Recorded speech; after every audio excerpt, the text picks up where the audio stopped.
Good morning. Before you scroll past this video, I need you to stay with me for just 60 seconds, because what I am about to share with you is something I have been wanting to say to my patients for years, and most of them only heard it when it was almost too late. My name is Dr. Joseph Collins. I am a medical health educator, and I have spent the better part of my career working specifically with adults in their 60s, 70s, and 80s. And in all that time, across thousands of conversations about health, energy, memory, and independence, one thing has stayed with me. Most seniors are not making bad choices. They are making outdated ones. Choices that were perfectly reasonable 20 years ago, that doctors recommended, that family members passed down, that health pamphlets still print to this day, are quietly working against the aging body in ways that most people are never told. And that is the problem. Nobody told them. Not because the information does not exist. It does. The research is there. But somewhere between the medical journals and the doctor's office, it gets lost, and the person sitting across the desk goes home still doing the very things that are slowly costing them their strength, their clarity, and their independence. Today, we are closing that gap. A long-term study conducted by researchers at the National Institute on Aging tracked more than 11,000 adults between the ages of 60 and 82 over a period of 8 years. The findings were striking.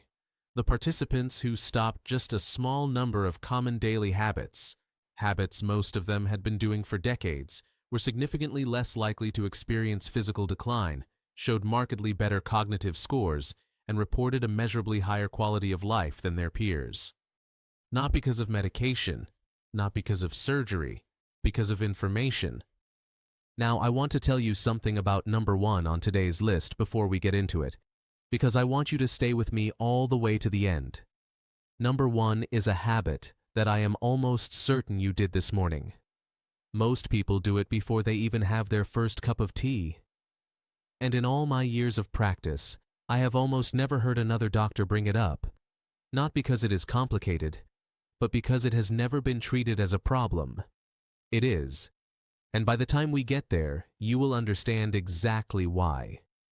But first, I want to ask you something.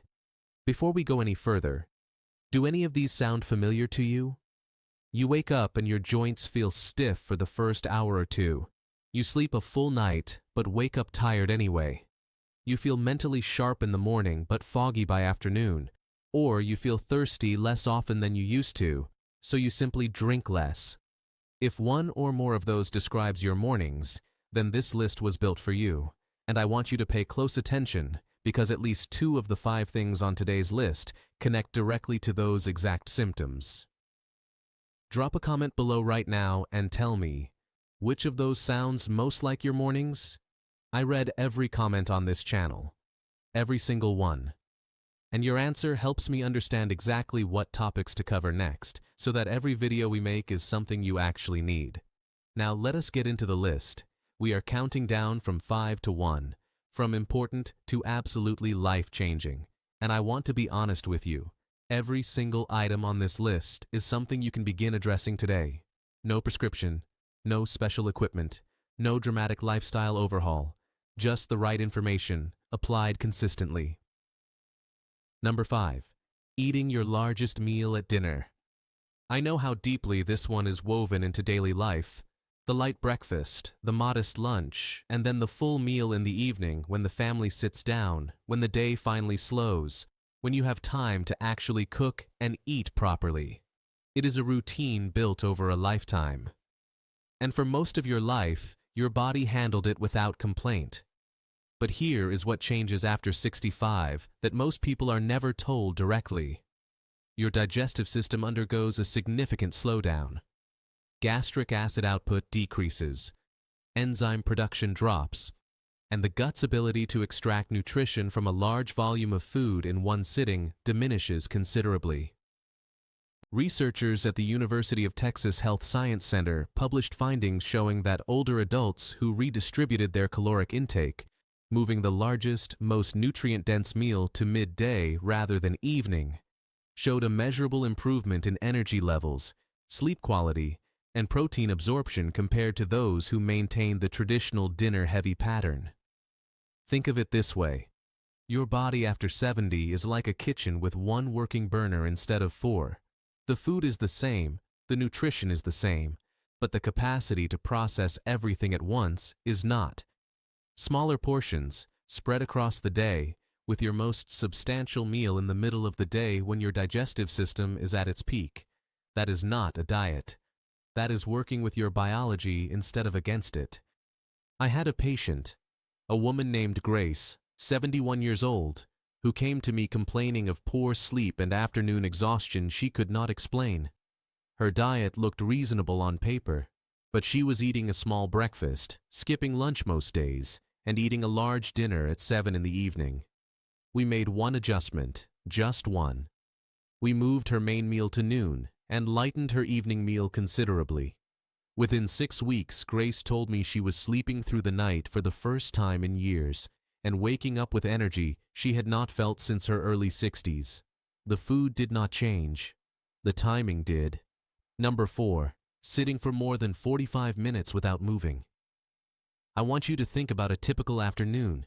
Maybe you have finished lunch. Maybe you are watching television, reading, or sitting with a cup of tea. And you are comfortable.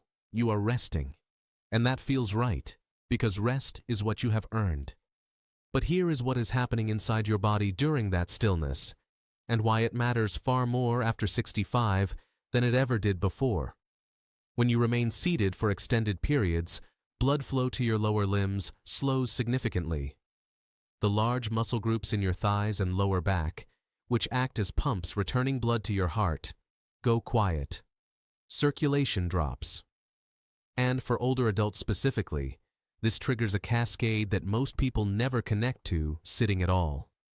A study published in the Annals of Internal Medicine followed adults over 60 and found that those who sat for prolonged, unbroken periods throughout the day had significantly elevated markers of cardiovascular risk, independent of whether they exercised in the morning or evening. In other words, an hour's walk did not undo 6 hours of unbroken sitting. The risk existed separately. But here is what makes this especially important for women over 60. After menopause, the natural decline in estrogen removes a layer of cardiovascular protection that the body relied on for decades. That means the circulatory consequences of prolonged sitting land harder, and they accumulate faster.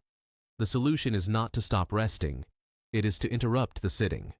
Research from Maastricht University found that breaking up sitting time with just 2 to 3 minutes of light movement every 45 minutes, standing, walking to the kitchen, gentle stretching, was enough to restore healthy circulation, reduce blood sugar spikes after meals, and lower inflammatory markers in older adults. Set a gentle reminder if you need one. Stand up. Walk to the window. Roll your shoulders. 3 minutes. Then sit back down. That small interruption, repeated throughout the day, is one of the most underrated things a person in their senior years can do for their heart, their joints, and their long-term independence.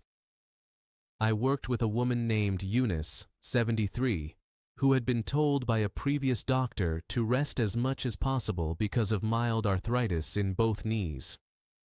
She had taken that advice seriously and spent most of her days seated. When she came to me, her circulation had worsened, her legs were frequently swollen by evening, and she had begun to feel unsteady when she stood up quickly. We did not give her a gym program, we gave her a timer. Every 45 minutes, Eunice stood up and walked to her back garden and back. That was it. Within 2 months, the evening swelling had reduced significantly. Her steadiness on her feet had improved. And she told me something that I have heard many times since. She said she had not realized how much the sitting was making her feel old. Number 3, taking calcium supplements without the right pairing. This one requires your full attention because it is one of the most well-intentioned habits on this list and one of the most misunderstood. Calcium supplements have been recommended to older women for decades, and for good reason. Bone density loss accelerates after 60, particularly in women, and calcium is a foundational mineral for bone health. If your doctor has recommended a calcium supplement, that recommendation likely came from a genuine place. But here is what the recommendation often leaves out. Calcium does not work alone. Without adequate vitamin D3, the body absorbs very little of the calcium you take. Studies suggest as little as 10 to 15% of your supplement dose may actually reach the bones without it. And without vitamin K2, the calcium that does enter the bloodstream has no clear signal directing it into bone tissue, which means it can deposit in soft tissue and arterial walls instead. Research published in the journal Osteoporosis International found that postmenopausal women who supplemented calcium alongside both vitamin D3 and vitamin K2 showed significantly better bone mineral density outcomes than those taking calcium alone, and critically, without the arterial calcification concerns that have been raised about isolated calcium supplementation. This is not about taking more, it is about taking the right things together. If you are currently taking a calcium supplement, I want you to check the label today. Does it contain vitamin D3? Does it contain vitamin K2, specifically the MK7 form? If the answer is no, that is a conversation worth having with your doctor or pharmacist at your next visit. And please, do not stop any supplement you have been prescribed without speaking to your doctor first. Everything I share on this channel is educational. Your personal health history matters, and your doctor should be part of any decision you make. That said, the information I just gave you is real, it is published, and it is the kind of thing that should be part of every conversation about bone health in women over 60. Far too often, it is not. Number 2. Drinking less water because you no longer feel thirsty. Of everything on this list, this may be the one doing the most quiet damage, precisely because it does not feel like a problem at all. Here is the biology that explains why. As the body ages, the hypothalamus, the part of the brain responsible for registering thirst, becomes progressively less sensitive. By the time most adults reach their 70s, the thirst signal has weakened so significantly that you can be clinically dehydrated and feel completely normal. No dry mouth, no headache, no obvious sign. Research published in the European Journal of Clinical Nutrition found that close to 40% of adults over 70 living independently are chronically mildly dehydrated, and the vast majority have no idea. Now, you might think, mild dehydration, how serious can it be? The answer is more serious than most people expect. Even mild chronic dehydration in older adults is directly linked to increased urinary tract infections, which are among the leading causes of sudden confusion and hospitalization in women over 70. It concentrates medications in the bloodstream, meaning common prescriptions can reach higher levels than intended, increasing the risk of side effects. It impairs short-term memory, reduces concentration, and contributes to the kind of afternoon mental fog that many seniors accept as simply part of getting older. It is not. The kidneys also become less efficient at conserving water after 75, meaning the body loses more fluid relative to intake than it did in earlier decades. You need more water than your body is asking for. The target for most adults in their senior years is a minimum of 6 to 8 cups of water daily, consumed steadily throughout the day rather than in large amounts at once. Keep a water bottle somewhere visible, not in the cupboard, on the counter, on the table beside your chair, beside your bed. Visible means remembered.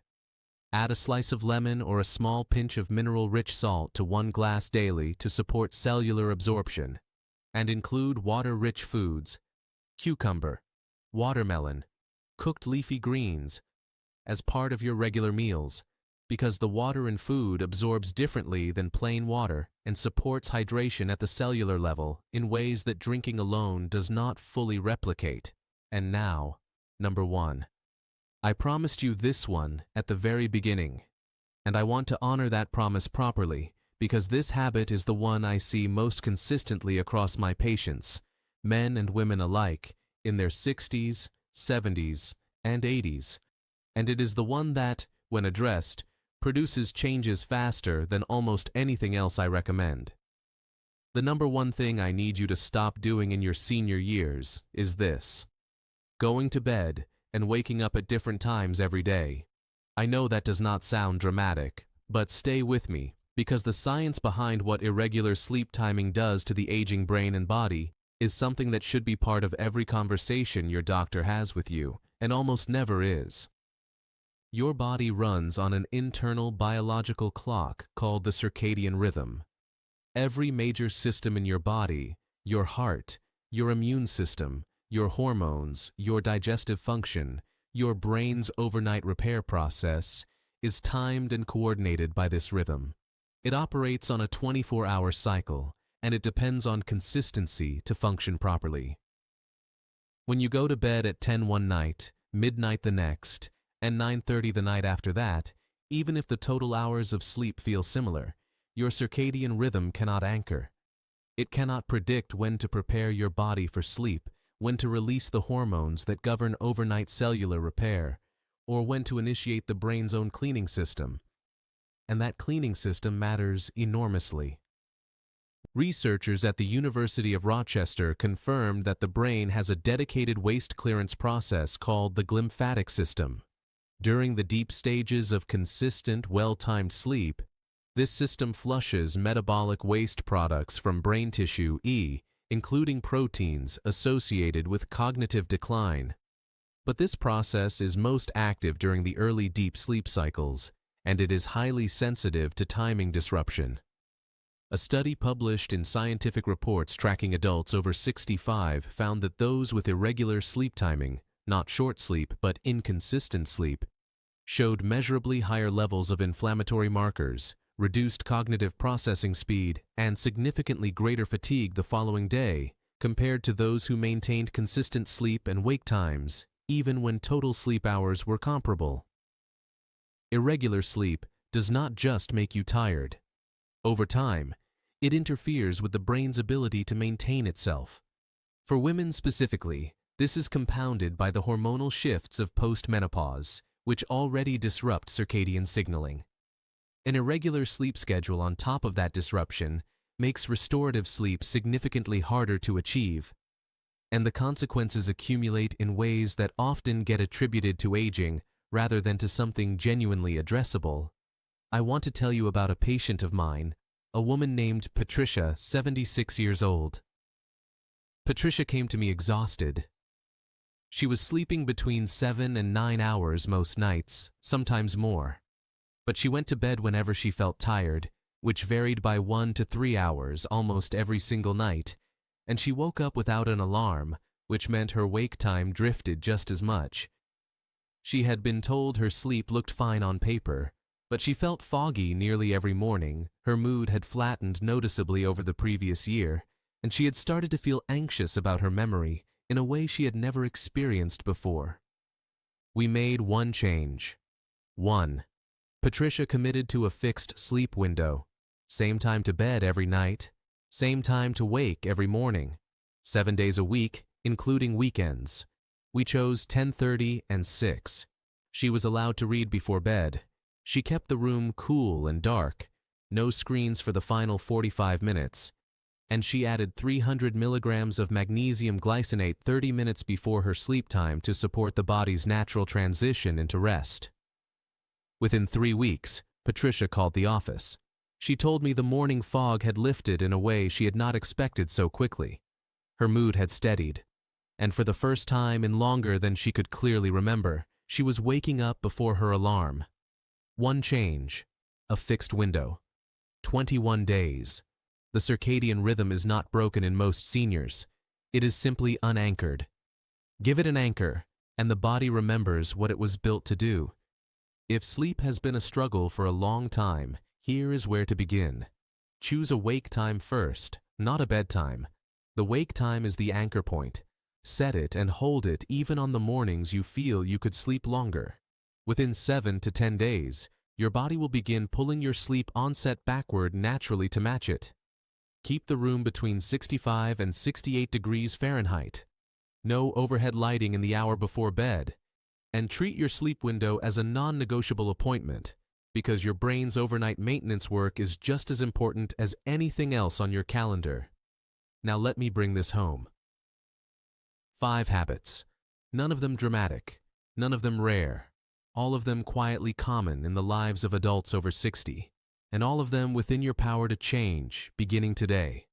Shift your largest meal to midday. Break up your sitting every 45 minutes. Pair your calcium with D3 and K2. Drink water before your body asks for it. And anchor your sleep to a consistent, fixed window every single night. These are not complicated instructions. They are simply the right ones. The kind that should have been part of every health conversation you have had in the last 10 years, and in many cases, were not. I want to say something directly to you before I go, because I mean it. Your body is not failing you. It is working with whatever information and inputs you have given it, and the moment you change those inputs, your body responds. I have watched women in their late 70s recover energy they were convinced was simply gone. I have watched clarity return to people who had begun to quietly grieve their own sharpness. I have watched independence restored in people who had started preparing themselves for its loss. The turning point was never a medication. It was never a procedure. It was always information, the right information, received at the right moment, by someone who was still willing to try. You are that person. I know you are, because you are still here. If something in this video connected with where you are right now, please share it with a woman in your life who needs to hear it. A sister, a friend, a mother. Someone whose mornings look like the ones we talked about today. And if you are not yet part of this community, this is your moment. Subscribe to this channel and turn on the notification bell. Every week, we publish research-backed health education designed specifically for adults over 60 years because you deserve accurate information delivered with the respect your years have earned. I will be in the comments. Tell me, which of these 5 habits are you going to address first? And if you have already made a change in your senior years that genuinely helped you, share it below. Your experience may be exactly what someone else needs to read today.